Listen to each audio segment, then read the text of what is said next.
Hello everybody, it's me Nate, aka Devil Dog, and I'm back with another game review. This time I'm reviewing Spider-Man 2. It was developed by Insomniac Games and published by Sony Interactive Entertainment and was released on October 20th of 2023 for the PlayStation 5. That's right, this one is only on PlayStation 5, so I hate to say it, you got other people talking about like Starfield. Well, you know what, hey, you can have your Starfield, we got Spider-Man too. That's kind of a joke, but nonetheless, let me read you the short synopsis on this game. Spider-Man, Peter Parker, and Miles Morales return for an exciting new adventure in the critically acclaimed Marvel Spider-Man franchise. Swing, jump, and utilize the new web wings to travel across Marvel's New York, quickly switching between Peter Parker and Miles Morales to experience different stories and epic new powers, as the iconic villain, Venom, threatens to destroy their lives, their city, and the ones they love. Now that synopsis is kind of odd because that's not exactly true how the game is, and I'll talk about that in a minute. But now, naturally, this is a single-player game. A lot of people were hoping it was going to be like a two-player co-op since it's got both Spider-Man and Miles Morales in it, and I'm afraid to say it is not. It is a standalone single-player adventure once again. It's kind of cool though because once you get past a certain part, when you're out in the world in the city, you can swap between the characters on the fly, just like you can in Grand Theft Auto 5. That's really the best idea I could say. You'll zip from one all the way, fly through the city, and go to the other person, and they'll be doing something like eating a hot dog or taking out garbage.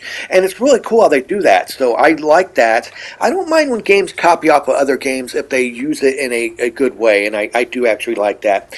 Now, along with that, since you swap between these two characters, they both each have their own dedicated missions that they can play, and also as you go through, you can also play certain parts as Venom and even Mary Jane. Now, along with the game world from the first game coming back, they added a whole new section to the map. Now you also can go around and explore Brooklyn and Queens. Now, a lot of people realize this. There's not too many big, tall buildings in Brooklyn and Queens, so how are the Spider-Man and the Miles Morales going to travel around? That's why they added the wingsuit. Yes, you have a wingsuit, and fortunately, I had a little bit of flashback of Superman 64 when I was playing as a wingsuit, but thank God it plays great. The control is fantastic, and the reason why I say that is because to keep your momentum going, there's these current rings that you fly through to pick up your speed. So that's what I mean. It kind of gave me a little flashback of Superman 64 flying through the rings. But this is done remarkably well, and when you first boot up the game, it gives you so many options to tinker with the gameplay. Everything from resolution mode. You can have it in a performance mode or a resolution mode, but either way, ray tracing is on for both modes. So finally, it's a game out there. You can get to keep ray tracing and still play it in 60 frames a second, or you can run it up to 8K plus if you want it and you have the proper setup and TV. I'm running 60 frames, and like I say, ray tracing is pretty nice. And once again, like I said, the traversal, adding the wingsuit and the use of wind tunnels is really cool. And much like the other two games, because the first one, Spider-Man, was its own game, Miles Morales, I'm sorry, I kind of felt was just DLC, okay? It was long enough to warrant its own disc pressing to actually come out as its own game, but to me it kind of felt like DLC. And I'm going to talk about this one, how I feel at the end. But you also get to play around with new gadgets and new modifications, which you can't have another Spider-Man game without allowing you to do that. I mean, seriously. And of course, the other thing I have to point out is when you actually play Spider-Man when he's actually playing as Venom, it plays a lot like the game prototype. I can't sit here and not realize, okay, the traversal reminds me of Grand Theft Auto 5 when you warp between the characters, and playing as Venom with his tendrils reminds me just like Prototype. It looks like Prototype, only a really good prototype. So once again, like I said, if you're going to take stuff from other games and do it better, I don't really have a problem with it, but that's exactly what it reminds me of when I'm playing this game. Now, as for the fighting mechanics, along with all the other original moves, they have all kinds of different stuff added. You got your little wheel in the bottom left-hand corner of the screen that has your different modes you can switch between, like Robot Spider mode and and each of the characters have their four different ones. Along with on the bottom right hand side, you also have it set up with the different gadgets you can use as you make throughout the game, with your 3D printers and stuff like that.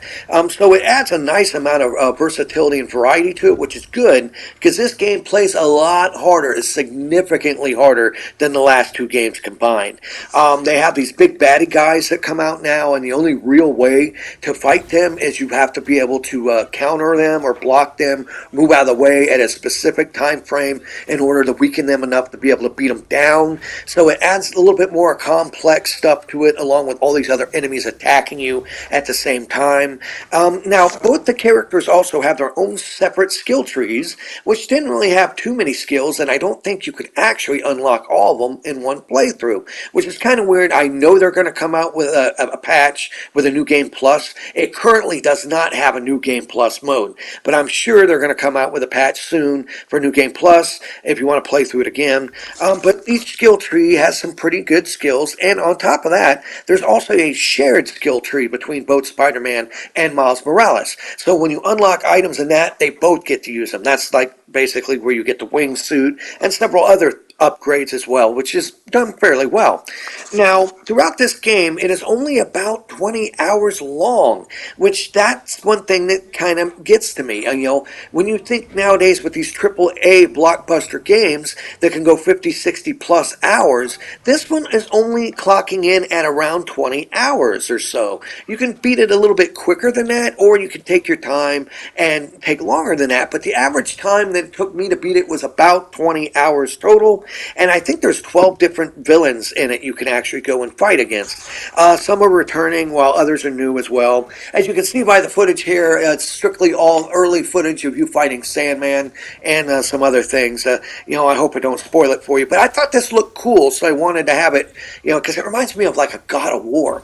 Now, the other thing I noticed is when you're fighting these bosses now, it's got a little bit of flavor of some Souls-like to it. Now, what I mean by that is when you're fighting these bosses, the bosses have multi-level health bars and are a lot more difficult to fight this time. And it reminds me of more of it's not super difficult, but it's definitely challenging in the way you have to fight these bosses now. So it had, like I said, a little bit of flavor of a Souls-like with the boss battles. I mean, like I said, nothing insanely difficult. I mean, heck, with the options you have with being able to go in, you can scale your health up, you can scale the enemy's health down, you can have easier traversal with your webs, you can make it more difficult for you. It's got multiple different difficulties, and doesn't seem to affect the trophies at all. So you can have it on the easiest difficulty and still get trophies, or you can have it on the hardest difficulty. So I like that. The amount of versatility and options they give you for this game is tremendous, and I love it when game companies take the time to do this. Now, the other thing is it does have some side content to it as well. I mean, everything from some collectibles and these things known as Mysteriums that are like these 10 different, like, they're basically combat challenges, similar to what was in the first game, where you go and you have to do certain things like knock out so many people so fast or do it without being hit to get like a gold star rating. There's 10 of those, and well, technically 9, because the 10th one, you actually fight Mysterio. So it does have a good amount of content to it, and while the game does seem to be a lot shorter than the other, like the first one, it seems to have a lot more stuff packed into it. There's not as many side missions, and I will say this, with the difficulty, I highly recommend you do every single side mission you possibly can in order to get the upgrades that you need, because once you get your upgrades and then you can be playing the game pretty good. But if you're actually just trying to rush through it, it's going to give you some pain in the butts, especially with some of these new enemies and the bosses especially. And of course, you can't have a new Spider-Man game without having tons of different spider suits. Some of them were pre-order bonuses, other ones you just unlock in the game. Certain things you do, naturally 100% completion gives you a special one, and stuff like that. So it's basically more of what you love, all in a tighter package, really. The game world looks phenomenal. It runs buttery smooth. I've had no issues on my PS5. The graphical fidelity is fantastic. The plot is really, really good. I love the inclusion of new characters in this, and it's a much tighter flowing story. It actually plays really fast and frantic, and while it's only 20 hours long, it's definitely worth the money. Now, as for total price, this is a full price PS5 game. You're looking at $70 buying it, and if you get the digital deluxe version, you're looking at 80, more than that. But honestly, in the end, can I recommend Spider-Man 2? Yes, I can, because after all, first of all, it's got Tony Todd as the voice of Venom. You can't go wrong when you have Candyman as Venom. That's brilliant right there. The whole voice cast does return. They do a phenomenal job. Hands down, this is a fantastic game. The only thing I have to point out is, once again, this honestly to me feels like extended DLC. It honestly feels like more extended DLC that came slightly large enough to where they're like, you know what, we're going to slap a 2 at the end of it called Spider-Man 2 and come out with it on its own disc. They even said they started work on this at the end of the first Spider-Man before they started on the Miles Morales. So once again, I feel like Miles Morales and this game feels like extended DLC of the first game. I mean, it's not bad. Like I said, for 20 plus hours of gameplay, I can definitely recommend it. But in the end, if you actually finally one of the people out there that have a PS5, I highly recommend that you pick up Spider-Man 2. It is honestly a fantastic game, and while it's only 20 plus hours long of content for a full price title, and they will be having a new game plus added in the future to where you can go back and play it again, and it's just a very enjoyable, fun game. It really is. It plays great, it looks great, and I could recommend it, even though to me it does feel like it's standalone DLC. But that's just my own personal opinion. Please leave in the comments below if you agree or disagree with me. If there's anything you felt that I left out of this review, anything you'd like me to talk about in the future, please give me a thumbs up if you like this review. Please subscribe to my channel if you haven't already. And of course, here at Devil Dog Gaming, we always end our videos by saying, have fun, play hard, and remember, people, the devil is in the details. Peace out until next time, y'all.